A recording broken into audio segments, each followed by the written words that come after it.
Hello সবাইকে, কেমন আছেন সবাই? আশা করি সবাই ভালো আছেন। একটা মিনি ব্লগে আপনাদেরকে জানাই অনেক অনেক স্বাগত। স্নান করে আসলাম, আয়সা হচ্ছে যে এখন পূজা দিব, ঠাকুরের জায়গাটা আগে মুছলাম, পরিষ্কার করে নিলাম। এখন হচ্ছে যে ধূপ দ্বীপ জ্বালায়া ঠাকুরকে ধূপ দ্বীপই নিবেদন করি। আর আমি এমনিতে ঠাকুরকে ঠাকুরকে কোনো প্রসাদ বা ভোগ এইগুলো এখন আমি দিতে পারি না, ওইরকম সেট আপ আমি এখনও করি নাই। সেট আপ করার পর থেকে আমি ভোগ দিব, সর্বোচ্চ চেষ্টা করব ভোগ দেওয়ার।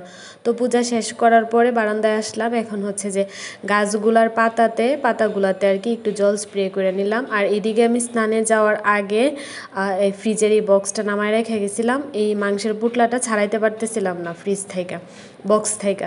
এর জন্য হচ্ছে আর কি আমি বক্সটা বাইরে রেখে গেছিলাম। তো এখন ছাড়াইতে পারছি, কিন্তু বক্স থেকে বরফ গইলা নিচে হচ্ছে যে জল পড়ছে আর কি।